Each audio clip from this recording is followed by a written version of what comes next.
جو ثابت ہوئی وہ IMF کے ساتھ معاملہ فہمی کی ہے اور سبسڈی کے حوالے سے یا ہم فیصلہ کرنے کے حوالے سے ہے.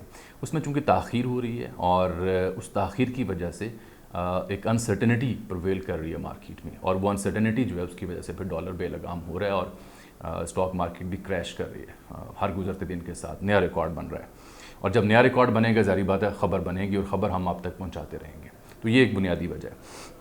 اب بھی گورنمنٹ اس سلسلے میں کوئی واضح پوزیشن نہیں لے سکی, کیونکہ جو اتحادیوں کے ساتھ یا لندن میں جو طویل بیٹھکیں ہوئی ہیں وہاں پہ معیشت زیر بحث آئی. کڑوا گھونٹ پینا ہے, نہیں پینا, عوام کو ریلیف دینا ہے, نہیں دینا.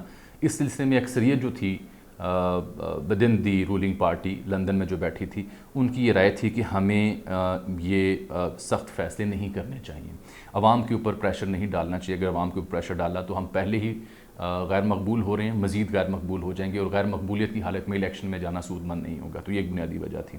پھر ایک سب سے اہم نکتہ یہ ہے کہ حکومت سنبھالنے سے پہلے اور حکومت سنبھالنے کے بعد بھی برسر اقتدار جماعت کے جو کرتا دھرتا رہنما ہیں, ان کی یہ خواہش تھی, ان کی یہ منشا تھی, ان کی ایک معصوم سی خواہش کہہ لیں, فرمائش کہہ لیں, یہ خواب تھا کہ جی ہم تو گورننس کے اوپر فوکس کریں گے, اور جہاں تک عمران خان صاحب کا معاملہ ہے یا ان کے جلسوں کا معاملہ ہے یا ان کے بیانات کا معاملہ ہے تو وہ جانے, ان کے دوست جانے, ہمیں اس سے کچھ لینا دینا نہیں ہوگا. لیکن ایسا نہیں ہوا, کیونکہ دوست احباب نے غیر سیاسی رہنے کا فیصلہ بظاہر کیا, جس کی وجہ سے آپ نے پھر دیکھا کہ کسی سیاسی جماعت پر قدغن نہیں ہے. تمام سیاسی جماعتیں کھلے عام اپنا اپنا معافی ضمیر بیان کر رہی ہیں. تو نون لیگ کو پہلا جھٹکا تو یوں لگا کہ ان کے خیال یہ تھا کہ شاید ان کو تو قابو کرنے والے ان کے دوست احباب ہوں گے, ہم گورننس پہ, معیشت پہ توجہ دے کے اپنی دھاک بٹھا سکیں گے. ایسا نہیں ہوا. پھر کچھ معصوم سی فرمائشیں بھی تھیں نون لیگ کی, فلاں بندہ جو ہے وہ یہاں چاہیے, وہاں نہیں ہونا چاہیے, ایسا ہونا چاہیے, ایسا نہیں ہونا چاہیے. تو چونکہ پاکستان یا پاکستانی ریاست ایسے نہیں چلتی تو یہ بھی نہیں ہو سکا. اور تیسرا, جب اس مختصر سی مدت کے اندر جب یہ دیکھا گیا کہ خان صاحب کے جلسے, خان صاحب کا جو پریشر ہے یا ان کا جو بیانی ہے وہ سر چڑھ کر بول رہا ہے, تو پھر کچھ دانش مندوں نے سرکار کو یہ مشورہ دیا کہ بہتر ہے کہ اب الیکشن میں جایا جائے, جلد الیکشن کی بات کی جائے, کیونکہ الیکشن کے بغیر کوئی حل نظر نہیں آ رہا.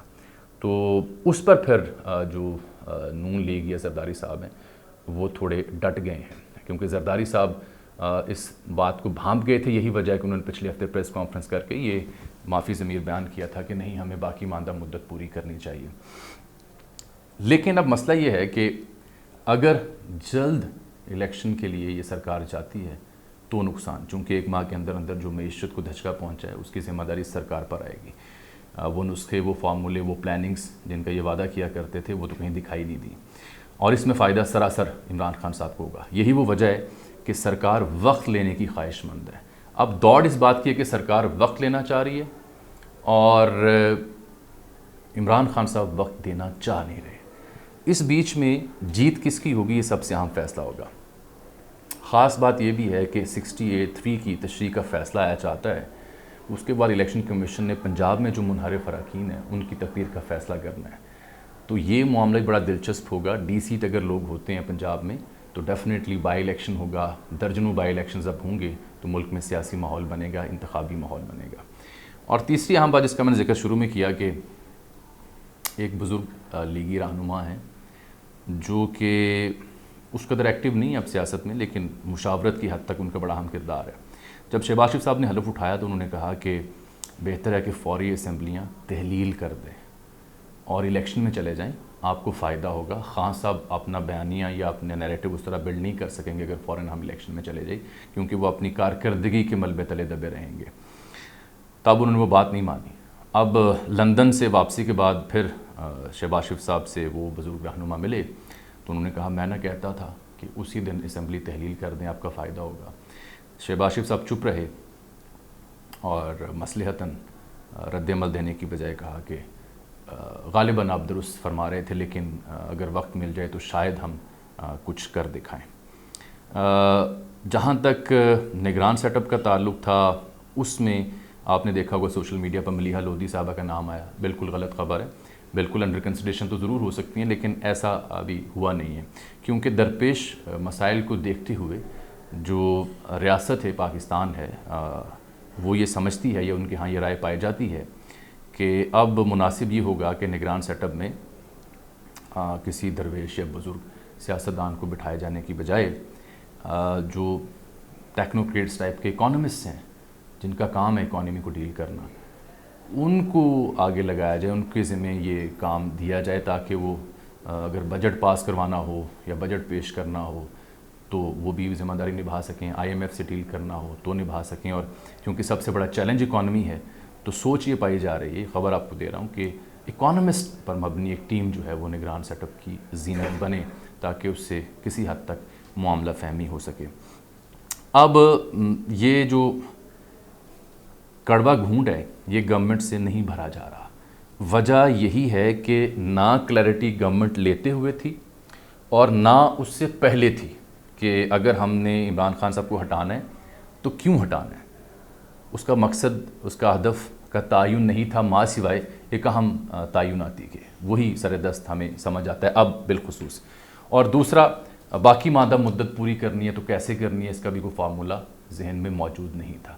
یہی وجہ ہے کہ اہم فیصلے یا اہم جو اناؤنسمنٹس ہیں وہ کرنے میں حکومت ہچکچا رہی ہے، اور سب سے امپورٹنٹ اس کی وجہ جو میس موبلائزیشن ہے خان صاحب کی، جو پریشر ہے جو بلڈ ہوا ہے، جو نیریٹو بنا ہے تھرو سوشل میڈیا، جو آپٹکس کھلے ہیں سوسائٹی کے، وہ وجہ بار بار آڑے آ رہی ہے۔ چاہے وہ ان کا پہلا دورہ سعودی عرب ہو، ایک لمبی فہرست تھی، پھر مختصر وقت کرنا پڑا، چاہے اخباروں میں ان کا اشتہار آئے اس پر بھی عوام تنقید کرتی ہے، تو ایک انتہائی مشکل صورتحال سے درپیش ہے یہ موجودہ سرکار۔ جلد الیکشن میں جاتے ہیں تو پھنستے ہیں، تاخیر کرتے ہیں تو پھر اپنی پرفارمنس کا جو لوڈ ہے وہ اٹھانا پڑے گا۔